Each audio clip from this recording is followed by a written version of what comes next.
नमस्कार साथियों, आप सभी का स्वागत है आपके अपने YouTube परिवार सीक्रेट स्टडी में। साथियों, आज 16 नवंबर है और आज का अपना सुविचार है,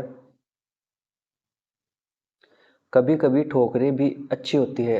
एक तो उसमें क्या है, रास्तों का पता चल जाता है, रास्तों की जो रुकावट होती है उसका पता चलता है। और दूसरा, अपने को संभालने वाला कौन सा हाथ है, अपने साथ कौन है कौन नहीं है, इसका पता चलता है। मान लो अब अपने सारे सुख सुविधा चल रही है, कोई भी अपने कुछ भी परेशानी नहीं है, तो सब अपने साथ रहेंगे। लेकिन कभी अपने दुख आएगा, कोई अपनी रुकावट आएगी रास्ते में, तब पता चलेगा कि अपने साथ कौन है, अपना साथ देने वाला कौन है और ऐसे ही साथ रहने वाला कौन है, और पीठ पीछे जो बुराई करने वाला है वो कौन है, सब उसमें पता चलता है। तो साथियों, जिंदगी में ठोकरें भी अच्छी होती है, ठोकरें खाती रहनी चाहिए, सबसे अच्छी रहती है ये चीज़ें। इसमें क्या है, जो भी रुकावट होती है ना, उसका पता चल जाता है कि अपने बीच क्या आ रहा है, कौन अपने साथ है कौन नहीं है। तो इसलिए है ना, किसी भी चीज़ की टेंशन मत लो, ज़िंदगी में बस मेहनत करते रहो और सबसे हंसमुख रहो, सबसे मिलते जुलते रहो। और ज़िंदगी छोटी सी ज़िंदगी है, इसमें अच्छे से जियो और किसी चीज़ की टेंशन नहीं लेना, बिंदास होके जीना है ज़िंदगी को। इसी के साथ अपने क्वेश्चन स्टार्ट करते हैं। और आज का अपना क्वेश्चन है, 30 अक्टूबर से 30 नवंबर 2023 तक स्वास्थ्य विभाग द्वारा राज्यव्यापी अभियान के तहत बच्चों को किस विटामिन की खुराक पिलाई जा रही है। एक तो आप अभियान ध्यान रखना कौन सा है, राज्यव्यापी अभियान, और 30 अक्टूबर से 30 नवंबर तक। ठीक है, इसमें विटामिन की कौन सी खुराक है, तो वो है ए, विटामिन ए। और इसमें एक ये ध्यान रखना, 9 माह से लेकर 5 वर्ष तक, 5 वर्ष तक के बच्चों को इसमें ये विटामिन ए की खुराक पिलाई जाएगी।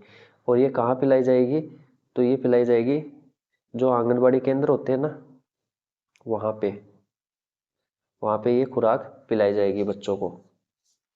नेक्स्ट क्वेश्चन है, भारतीय तीनों सेनाओं की ओर से त्रिशक्ति प्रहार नामक युद्धाभ्यास कहाँ आयोजित किया गया है, तो ये किया गया है जैसलमेर में।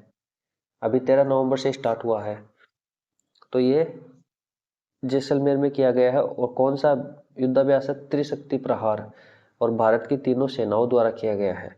साथ ही ये युद्धाभ्यास भी इम्पोर्टेंट होते हैं, जो राजस्थान में होते हैं ना, वो एग्जाम में पूछे जरूर जाते हैं। तो ये तो भारतीय तीनों सेनाओं के था, तो ये राजस्थान में हुआ है अभी जैसलमेर में। ठीक है, और इसमें इसकी डिटेल देखते हैं। यह युद्धाभ्यास 13 नवंबर से हुआ है। इसमें मुख्य प्रदर्शन, ये आप जरूर से ध्यान में रखना, कई बार ये ऐसी चीजें होती है ना, ये जरूर पूछी जाती है। इसमें मुख्य प्रदर्शन क्या हुआ है, पुणे स्थित वायुसेना की दक्षिणी पश्चिमी कमान की ऑपरेशन कैपेबिलिटी और रेडीनेस का होगा। इसमें मुख्य प्रदर्शन यहाँ का होगा। इसमें जो पुणे स्थित वायुसेना की दक्षिणी पश्चिमी कमान की ऑपरेशनल कैपेबिलिटी और रेडीनेस, इसका मुख्य प्रदर्शन होगा इसमें। और साथियों, जो अभी 2013 के जो चर्चित युद्धाभ्यास है जो राजस्थान में हुए हैं, वो अपन देखते हैं एक साथ, आपको यहाँ पे मिल जाएंगे ये। अब देखो ये, अब यहाँ से क्वेश्चन एक जरूर से पूछा जाएगा, आप अच्छे से देख लेना, ये इम्पोर्टेंट है हर एग्जाम के, छोटी से लेके बड़ी एग्जाम, जो कॉलेज लेक्चरर स्कूल व्याख्यान होते हैं उनमें भी ये क्वेश्चन पूछे जाते हैं। तो इसमें पहला है अपना डेजर्ट स्ट्राइक। अभी क्वेश्चन कैसे पूछा जाता है, ये नाम आ जाएगा और ये पूछा जाएगा ये कहाँ पे हुआ है, तो ये हुआ है पोखरण जैसलमेर में। कब हुआ ये तो ज़्यादा इम्पोर्टेंट नहीं होता है, किसके बीच हुआ ये इम्पोर्टेंट होता है। तो ये डेजर्ट स्ट्राइक जो है, ये तो भारतीय सेना, यहाँ पे सेना कर लेना, भारतीय सेना द्वारा हुआ है। इसमें कोई विदेशी कोई शामिल नहीं है, दूसरा देश, केवल भारतीय सेना द्वारा ये युद्धाभ्यास हुआ है। दूसरा है अपना सुदर्शन शक्ति, ये हुआ है 22 से 25 मई में राजस्थान में हुआ है, भारतीय सेना की सप्त शक्ति कमान द्वारा। ये भी भारतीय सेना की सप्त शक्ति कमान द्वारा ये युद्धाभ्यास हुआ है। तीसरा है बोल्ड कुरुक्षेत्र, ये मार्च 2023 में हुआ था भारत और सिंगापुर के बीच में, और ये कहाँ हुआ है, जोधपुर में। अब इसमें ध्यान ये रखना है, भारत और सिंगापुर के बीच हुआ है, ये मार्च 2023 में हुआ है बोल्ड कुरुक्षेत्र। ठीक है, ये दोनों तो ये हैं भारतीय सेना द्वारा। ठीक है, और ज्यादातर युद्धाभ्यास आपको पता हो तो एक तो जैसलमेर में होता है, एक जोधपुर में होता है, एक बीकानेर में होता है और एक बाड़मेर में। ज़्यादातर ये चार चार जिले इंपॉर्टेंट होते हैं, यहीं पे होता है। और ये वेरी वेरी इंपॉर्टेंट क्वेश्चन है, साइक्लोन फर्स्ट, क्योंकि ये पहला युद्धाभ्यास है किसके बीच हुआ है, भारत और मिस्र के बीच। कहाँ पे, जैसलमेर में। अब देख लो, ये भी जैसलमेर में, ये भी जैसलमेर में। ठीक है, तो ये चारों आप चारों एकदम अच्छे से ध्यान में रखना है। बाकी युद्धाभ्यास और भी होते हैं, लेकिन वो भारत में दूसरे राज्य में होते हैं कई, वो इतने इंपॉर्टेंट नहीं होते, ज़्यादातर ये होते हैं। राजस्थान में जो होता है ना, वो जरूर से जरूर पूछा जाता है। तो अभी कौन सा हुआ है, अभी हुआ त्रिशक्ति प्रहार। ठीक है, वो भारतीय तीनों सेनाओं द्वारा हुआ है, जैसलमेर में हुआ है वो। डेजर्ट स्ट्राइक, ये भी भारतीय सेना द्वारा हुआ था 31 अगस्त को, ये भी जैसलमेर में हुआ था। साइक्लोन फर्स्ट, ये भी जैसलमेर में हुआ है। ये तीन तो जैसलमेर में हुए, और ये बोल्ड कुरुक्षेत्र जोधपुर में हुआ है। तो ये आप तीन चारों पांचों पांच हो गए, पांचों अच्छे से याद रखना। नेक्स्ट क्वेश्चन है, खाजूवाला और छत्तरगढ़ तहसीलों को किस जिले में शामिल किया गया। अब साथियों, ये पहले तो क्या हुआ, पहले तो ये अनूपगढ़ में शामिल किया गया था। ठीक है, लेकिन अब वापस इसको बीकानेर में शामिल कर दिया गया है। तो अभी अनूपगढ़ में 5 तहसीलें हो गई है और बीकानेर में 9 तहसीलें हो गई है। ये थोड़ा सा ध्यान रख लेना, क्योंकि इसमें क्या चेंज हुआ है, और जो ऐसे चेंज होता है वो जरूर से पूछा जाता है, क्योंकि कईयों को पता भी नहीं होता है। तो इस वजह से अब इसकी डिटेल देखते हैं। अनूपगढ़ में क्या है, 5 तहसीलें बच गई है, पहले 7 हो गई थी, खाजूवाला और छत्तरगढ़ भी था इसमें। अभी वो वापस इसमें बीकानेर में कर दिया गया, तो बीकानेर में पहले 7 हुई, अब 9 हो गई, और इसमें और अनूपगढ़ में अब 5 हो गई। कौन कौन सी है देखो, अनूपगढ़, रायसिंह नगर, विजय नगर, गड़साना, रावला। ठीक है, बीकानेर में 9 हो गई है, बीकानेर, नोखा, पुगल, कोलायत, छत्तरगढ़, डूंगरगढ़, लूणकरणसर, खाजूवाला, हदा। अब इसमें ज्यादातर तो क्या है, जैसे मेन जो है ना वो बीकानेर में ही है। अब आपको पता है पुगल बहुत इंपॉर्टेंट है, कई क्वेश्चन बनते हैं पुगल से, कोलायत से कई क्वेश्चन बनते हैं, लूणकरणसर से कई बनते हैं, नोखा से भी बनते हैं, छत्तरगढ़ से बनते हैं। तो ये ज्यादातर बीकानेर में ही रहे हैं। बाकी अपन जो राजस्थान जी के पढ़ेंगे ना, जिले वाइज पढ़ेंगे, तब उसमें अच्छे से मैं सारा एकदम आपको नोट्स पैटर्न्स के अनुसार आपको अच्छे से करवा दूंगा, नोट्स भी अवेलेबल करवा दूंगा आपको। बस आप तो चैनल पे बने रहिए, डेली 8-10 मिनट की क्लासेज होती है, उसमें करंट जी के ले लेते हैं अपन, और जो इम्पोर्टेंट जो भी होता है ना वो सारा इसमें कवर कर लेते हैं। नेक्स्ट क्वेश्चन है, विधानसभा चुनाव के दौरान अवैध शराब की तस्करी व मादक पदार्थों की तस्करी को रोकने के लिए कौन से ऑपरेशन चलाए जा रहे हैं। तो ये ऑपरेशन जैकपॉट चलाया जा रहा है, ऑपरेशन नक्काशी चलाया जा रहा है, टच द टारगेट 20 ये चलाया जा रहा है। तो उपयुक्त सभी हो जाएगा इसका आंसर।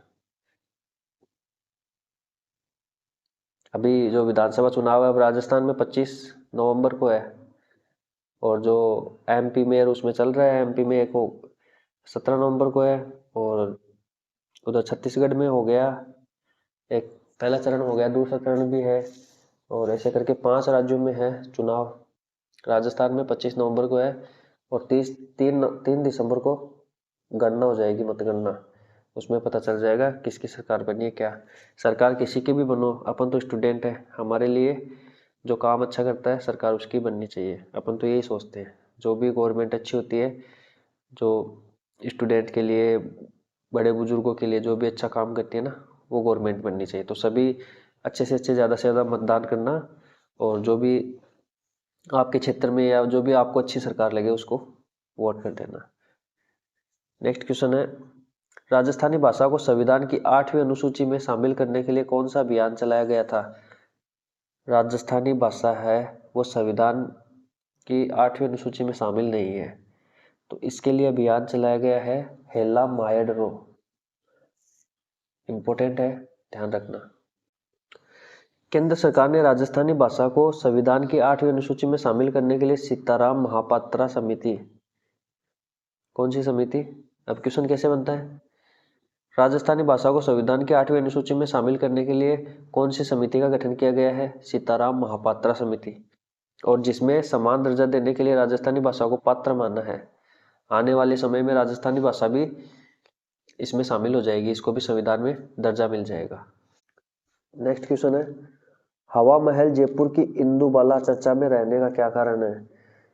तो इसका है, ये है वोट फॉर होम के लिए पहला मतदान किया है। अभी आपको पता हो तो अभी इस विधानसभा से अभी जो चुनाव है ना, इसमें पहली बार ऐसा किया गया है, जो बुजुर्ग व्यक्ति है ना उसको वोट फॉर होम की सुविधा मिलेगी। जो विकलांग है ना, जो 50% से ज़्यादा विकलांग है, मतलब ज़्यादा है, उसको भी वोट फॉर होम की फैसिलिटी मिल रही है। तो इसमें इंदुबाला ये पहला मतदान किया है, जयपुर की है, हवा महल की। इंपॉर्टेंट क्वेश्चन बनता है साथियों, ऐसे क्वेश्चन तो जरूर से पूछे जाते हैं। नेक्स्ट है, राजस्थान का पहला दिव्यांग व्यक्ति कौन है जिसने वोट फॉर होम के तहत तो पहला वोट डाला है? तो ये है भारत, और ये है महावीर नगर, जयपुर के। ये भी जयपुर के। अब इसमें कई बार जिला भी पूछा जाता है कि राजस्थान का पहला दिव्यांग व्यक्ति भारत है जिसने वोट फॉर होम के तहत पहला वोट डाला, वो कहाँ के हैं, कौन से जिले के? तो वो जयपुर के हैं, और इंदुबाला भी जयपुर के हैं। तो वो तो थी सबसे बुजुर्ग, मतलब सबसे बुजुर्ग क्या, बुजुर्ग व्यक्ति था, बुजुर्ग महिला थी जिसने पहला मतदान किया, और ये पहला दिव्यांग व्यक्ति है जिसने पहला मत किया भारत में। ठीक है, दोनों क्वेश्चन अच्छे से देख लेना, एग्जाम में जरूर से पूछा जाएगा। तो साथियों, ये वीडियो अच्छा लगा हो तो वीडियो को लाइक करें, ज़्यादा से ज़्यादा कमेंट करें, और अपने सभी फ्रेंड्स को सबको शेयर करें, ज़्यादा से ज़्यादा अपना परिवार बनाइए। 8-10 मिनट की क्लासें होती है साथियों, इसमें डेली करंट जीके आपको मिल जाता है, जो भी नया पुराना जो भी इम्पोर्टेंट होता है सब मिल जाता है। रेगुलर बने रहोगे ना तो 2024 में क्या है, वैकेंसी की भरमार है, चाहे रीट आए, चाहे फर्स्ट ग्रेड, सेकेंड ग्रेड, और आपकी एलडीसी, पटवार, ग्राम सेवक, पशु परिचर, और सफाई कर्मचारी जो चतुर्थ श्रेणी है स्कूलों में उसकी आएगी। मतलब काफ़ी वैकेंसी है, अकाउंटेंट की है, संगणक की है, एएसओ की आएगी। तो 2024 वैकेंसियों की भरमार रहेगी। फिर बाद में क्या होगा, 25 और 26 में थोड़ी कम आएगी। फिर बाद में लास्ट में या तो गवर्नमेंट आती है ना, 1.5 साल में वैकेंसी निकालती है, और एक जाते टाइम वैकेंसी निकालती है।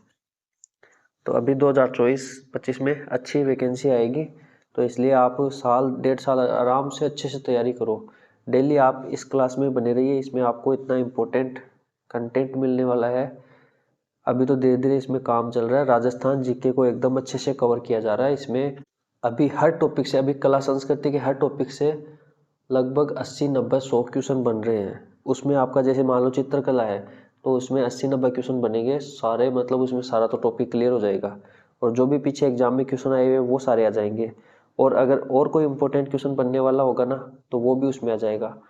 मतलब आपकी क्वेश्चन की प्रैक्टिस मैं यही फ्री में यूट्यूब चैनल पे आपको करवा दूंगा, कहीं से कोई टेस्ट सीरीज लेने की जरूरत ही नहीं पड़ेगी आपको।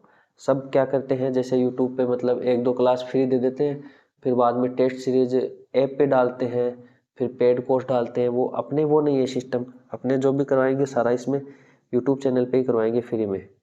अभी ये तो रेगुलर क्लासेस चलेगी डेली 8-10 मिनट की। इसके अलावा राजस्थान जीके की भी क्लासेस स्टार्ट करने वाले हैं, आपको जल्दी से जल्दी गुड न्यूज़ मिल जाएगी। और पहली बार चैनल पे है तो इसको सब्सक्राइब करके बेल आइकन पे प्रेस कर लेना, ताकि जब भी वीडियो आएगा ना डेली आपको नोटिफिकेशन मिल जाएगा। और एक आप ये टेलीग्राम ज्वाइन कर लेना, इस पर डेली क्वेश्चन डाले जाते हैं जिसकी आप प्रैक्टिस करते रहोगे तो आपको बहुत ज़्यादा बेनिफिट मिलेगा। तो साथियों, मिलते हैं अपन नेक्स्ट वीडियो में, तब तक के लिए जय हिंद, वंदे मातरम।